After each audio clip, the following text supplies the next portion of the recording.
Hi guys. आज की class में हम फाइनेंशियल फंक्शन में इफेक्ट फंक्शन के बारे में सीखने वाले हैं कि इफेक्ट फंक्शन क्या होता है और ये कैसे काम करता है। दोस्तों, बेसिकली जो इंटरेस्ट होता है किसी भी डिपॉजिट पर या किसी भी लोन पर, वो दो तरह का होता है। पहला होता है नॉमिनल या फ्लैट इंटरेस्ट और दूसरा होता है कंपाउंडिंग इंटरेस्ट।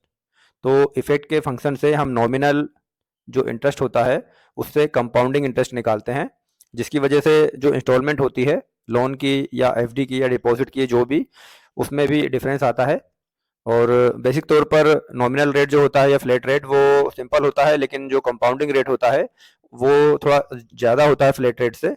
इसलिए जो आपका इंस्टॉलमेंट बनता है, अगर कंपाउंडिंग इंटरेस्ट लग रहा है तो उसकी वैल्यू थोड़ी सी ज़्यादा होती है, आपको थोड़े से ज़्यादा पैसे चुकाने पड़ते हैं। चलिए देखते हैं इसमें क्या क्या होता है। इसमें ये इसका सिंटेक्स बहुत ही सिंपल होता है, जिसमें आपसे सिर्फ दो ही चीज़ें पूछी जाती हैं। पहला जो नॉमिनल रेट या फ्लैट इंटरेस्ट रेट है वो, और दूसरा नंबर ऑफ पीरियड, यानी कि जो टाइम आप रहेगा मंथ में वो कितना रहेगा। जैसे कि number of compounding period in years में भी हो सकता है या मंथ में भी आप रख सकते हैं, जिससे भी आपको निकालना हो उस हिसाब से। जैसे कि यहाँ पर मैंने एग्जांपल के लिए 1 लाख का लोन लिया है, और जो पर ईयर के हिसाब से मेरी 12 मंथ की टर्म्स है, और नॉमिनल रेट या फ्लैट रेट मेरा 10% है। तो इससे इफेक्ट के फार्मूले को यूज़ करके मैं जब कंपाउंडिंग इंटरेस्ट निकालूंगा तो उसकी वैल्यू 10.47 आती है। चलिए मैं आपको दिखाता हूँ मैंने कैसे किया। हम इफेक्ट का फार्मूला लिखेंगे, ये पॉपअप में आ गया, आप इसे डबल क्लिक करके सेलेक्ट कर सकते हैं। इसके बाद ये हमसे पूछ रहा है नॉमिनल रेट। दोस्तों, नॉमिनल रेट हमने यहाँ पर 10% लिया हुआ है।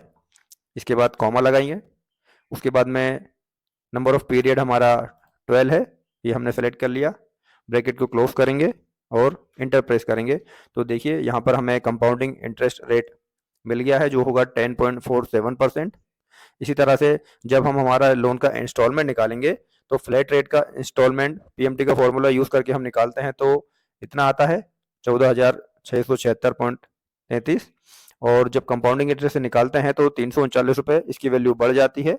ये पीएमटी का फॉर्मूला दोस्तों मैंने आपको अपने पिछले वीडियोस में भी बताया हुआ है, अगर आप उसे सीखना चाहते हैं तो प्लेलिस्ट में जाकर वो वीडियो को देख सकते हैं। मैं उसका लिंक भी डिस्क्रिप्शन में डाल दूंगा। चलिए इसे भी कैलकुलेट करके देख ही लेते हैं। इज इक्वल टू से पीएमटी, यहाँ पे हमसे रेट पूछ रहा है, तो दोस्तों रेट हमारा यहाँ पर फ्लैट वाला है तो हम फ्लैट वाला ही लेंगे। इसके बाद में नंबर ऑफ पीरियड 12, और जो प्रिंसिपल हमारा अमाउंट होता है उसे यहाँ पर डालते हैं। इसके बाद हम ब्रैकेट क्लोज करते हैं और इंटर प्रेस करते हैं, तो देखिए उतना ही आया। डॉलर साइन इसे हम अभी हटा देंगे। अब हम अपने कंपाउंडिंग इंटरेस्ट पर कितना इंस्टॉलमेंट बनेगा वो देखेंगे। इज इक्वल टू से पीएमटी, इसे सेलेक्ट करते हैं। रेट देखिए हम अब इस बार अपना कंपाउंडिंग इंटरेस्ट रेट यहाँ पर लगाएंगे, कॉमा लगाएंगे, number of period 12 month, principal amount 1 lakh, bracket close करेंगे और इंटर प्रेस करेंगे, तो देखिए डिफरेंस आ गया, ये जो कि उतना ही है। इसे हम डॉलर से हटाकर नॉर्मल वैल्यू में ले लेते हैं। इसके लिए आपको नंबर पे जाकर यहाँ पर कॉमा पर क्लिक कर दीजिए। देखिए डॉलर का साइन हट गया है और ये नॉर्मल वैल्यू आ गई है, और इसका डिफरेंस यहाँ पर इस तरह से आ गया है, जो आपने देख ही लिया होगा। उम्मीद करता हूँ आपको ये समझ में आया होगा। इसके बाद हम देखेंगे ड्यूरेशन का फॉर्मूला। ड्यूरेशन फंक्शन कैलकुलेट करता है ड्यूरेशन ऑफ सिक्योरिटी दैट पे इंटरेस्ट ऑन पीरियोडिक बेसिस। मतलब कि जो पीरियोडिक बेसिस पे जो ड्यूरेशन होता है उसे कैलकुलेट किया जाता है। जो पीरियड होता है वो क्वार्टरली हो सकता है, एनुअली हो सकता है, सेमी एनुअली हो सकता है। इसके लिए हम लास्ट में जो फ्रीक्वेंसी होती है उसे 1, 2 या 4 करते हैं, जैसा कि आपको एग्जांपल में ज़्यादा अच्छे से समझ में आएगा। इसका सिंटेक्स जो है वो कुछ इस तरह से होता है, उसमें हमें सेटलमेंट डेट देनी होती है, मैच्योरिटी डेट देनी होती है, कूपन का परसेंट, यील्ड का परसेंट और फ्रीक्वेंसी। चलिए अपने प्रैक्टिकल पे चलते हैं, उसे आपको और ज़्यादा अच्छी तरह से समझ में आएगा। दोस्तों इसके लिए मैंने यहाँ पर ये नीचे एक सीट बना के रखी हुई है। यहाँ पर हम सेटलमेंट डेट लेते हैं, मैच्योरिटी डेट लेते हैं, कूपन रेट, यील्ड परसेंटेज और फ्रीक्वेंसी। चलिए अपना फॉर्मूला लिखते हैं, is equal to duration, double click करके हमने सेलेक्ट कर लिया।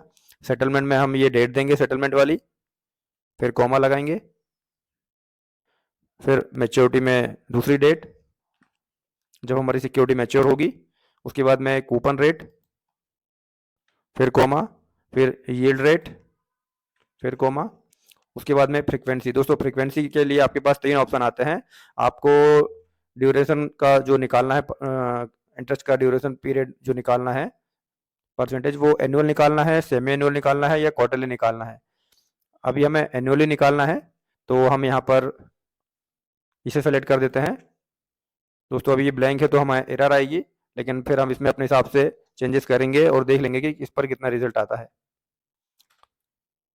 देखिए अभी एरर आ रहा है क्योंकि हमने यहाँ पर ब्लैंक छोड़ा हुआ है। यहाँ पर हम एक टाइप करेंगे, फिर एंटर करेंगे तो देखिए ये 100% आ गया है। इसके बाद हम 2 टाइप करेंगे तो देखिए 98%, और अगर हम 4 टाइप करेंगे तो देखिए 98% ही। इस तरह से आप देख सकते हैं, फ्रीक्वेंसी को चेंज करके आप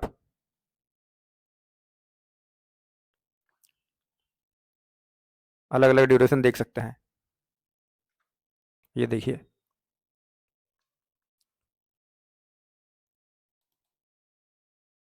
तो दोस्तों उम्मीद करता हूँ वीडियो आपको पसंद आया होगा। अगर आप चैनल पर नए हैं तो चैनल को सब्सक्राइब कर लीजिए और वीडियो को लाइक कर लीजिए। मिलते हैं अगली क्लास में।